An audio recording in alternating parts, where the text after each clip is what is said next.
AJ ನ್ಯೂಸ್ಗೆ ಸ್ವಾಗತ.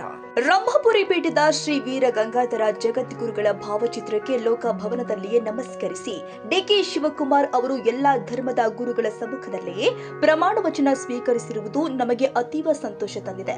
ಅವರ ಆಡಳಿತ ಕರ್ನಾಟಕದ ಎಲ್ಲ ಭಾಗಕ್ಕೆ ಹೆಚ್ಚು ಪ್ರಗತಿ ಕಾರ್ಯಗಳಾಗಲಿ ಅಂತ ಅಖಿಲ ಭಾರತ ವೀರಶೈವ ಶಿವಾಚಾರ್ಯ ಸಂಸ್ಥೆಯ ರಾಷ್ಟ್ರೀಯ ಉಪಾಧ್ಯಕ್ಷ ಬೆಳಗಾವಿ ಹುಕ್ಕೇರಿ ಹಿರೇಮಠದ ಶ್ರೀ ಚಂದ್ರಶೇಖರ ಶಿವಾಚಾರ್ಯ ಸ್ವಾಮೀಜಿ ಶ್ರೀ ಮಠದಿಂದ ಮುಖ್ಯಮಂತ್ರಿ ಡಿಕೆ ಶಿವಕುಮಾರ್ ಅವರಿಗೆ ಗೌರವ ಶ್ರೀ ರಕ್ಷೆ ನೀಡಿ ಆಶೀರ್ವದಿಸಿದರು. ಬುಧವಾರ ಲೋಕಭವನದಲ್ಲಿ ನೂತನ ಮುಖ್ಯಮಂತ್ರಿ ಡಿಕೆ ಶಿವಕುಮಾರ್ ಅವರ ಪ್ರಮಾಣ ವಚನ ಸ್ವೀಕಾರ ಸಮಾರಂಭದಲ್ಲಿ ವಿಶೇಷ ಆಮಂತ್ರಿತ ಸ್ವಾಮೀಜಿಗಳಾಗಿ ಸಾನ್ನಿಧ್ಯ ವಹಿಸಿದ ಶ್ರೀಗಳು ಆಶೀರ್ವದಿಸಿದರು. ಇದೇ ಮೊಟ್ಟ ಮೊದಲ ಬಾರಿಗೆ ಮುಖ್ಯಮಂತ್ರಿಯ ಪ್ರಮಾಣ ವಚನ ಸ್ವೀಕಾರ ಸಮಾರಂಭದಲ್ಲಿ ಎಲ್ಲ ಧರ್ಮದ ಗುರುಗಳ ಮುಂದೆ ಡಿಕೆ ಶಿವಕುಮಾರ್ ಅವರು ಪ್ರಮಾಣ ವಚನ ಸ್ವೀಕಾರ ಮಾಡಿದ್ದು ಅಭಿಮಾನದ ಸಂಗತಿ. ರಾಜ್ಯದ ಎಲ್ಲ ಭಾಗದ ಅಭಿವೃದ್ಧಿಗೆ ಒತ್ತು ನೀಡಿ ಅಭಿವೃದ್ಧಿ ಪಡಿಸಲಿದ್ದಾರೆ ಎಂದು ಶುಭ ಹಾರೈಸಿದರು. ಡಿಕೆ ಶಿವಕುಮಾರ್ ಅವರು ಇವತ್ತು ಕರ್ನಾಟಕದ ಮುಖ್ಯಮಂತ್ರಿಗಳಾಗಿ ಲೋಕಭವನದಲ್ಲಿ ಪ್ರಮಾಣ ವಚನವನ್ನು ಸ್ವೀಕರಿಸಿರುವ ಶುಭಗಳಿಗೆ ಅದ್ಭುತವಾಗಿತ್ತು. ಬಹುಶಃ ಇತಿಹಾಸದೊಳಗೆ ಇಷ್ಟು ಜನ ಸ್ವಾಮಿಗಳು ಎಲ್ಲ ಸಂಪ್ರದಾಯದ ಗುರುಗಳನ್ನು ಕರೆಸಿ ಪ್ರಮಾಣ ವಚನವನ್ನು ಸ್ವೀಕರಿಸಿರುವ ದೇಶದ ಮೊದಲ ಮುಖ್ಯಮಂತ್ರಿ ಅಂತಂದ್ರೆ ತಪ್ಪಾಗೋದಿಲ್ಲ.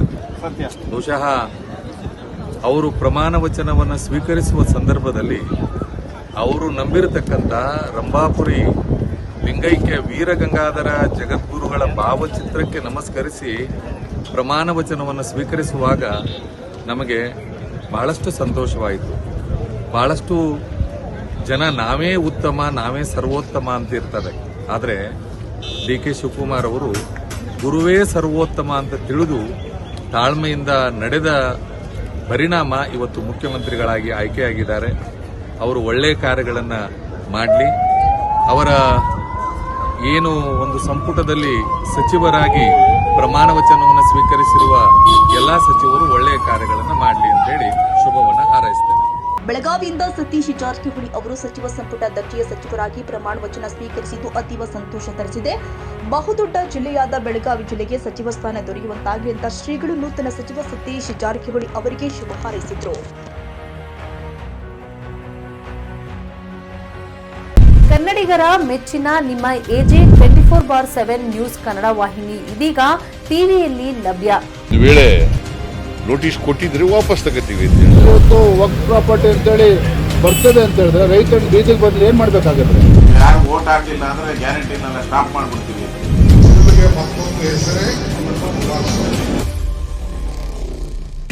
ಕರ್ನಾಟಕ ಮತ್ತು ದೇಶ ವಿದೇಶ 360 ಡಿಗ್ರಿ ಸುದ್ದಿ ಹಾಗೂ ಉತ್ತರ ಕರ್ನಾಟಕ ಬೆಳಗಾವಿ, ಬಾಗಲಕೋಟೆ, ಧಾರವಾಡ, ಹಾವೇರಿ, ಗದಗ, ಬಿಜಾಪುರ ಜಿಲ್ಲೆಯ ಕ್ಷಣ ಕ್ಷಣದ ವಿವರವನ್ನ ಪಡೆಯುವುದಕ್ಕೆ ಎಜೆ 24/7 ನ್ಯೂಸ್ ಕನ್ನಡ ವಾಹಿನಿಯನ್ನ ಲೈಕ್ ಮಾಡಿ, ವಿಡಿಯೋಗಳನ್ನ ಶೇರ್ ಮಾಡಿ, ಕಮೆಂಟ್ ಮಾಡುವ ಮೂಲಕ ನಮ್ಮ ವಾಹಿನಿಗೆ ಸಹಕಾರ ನೀಡಿ ಮತ್ತು ಚಾನೆಲ್ ಅನ್ನ ಸಬ್ಸ್ಕ್ರೈಬ್ ಮಾಡಿ. ಧನ್ಯವಾದಗಳು.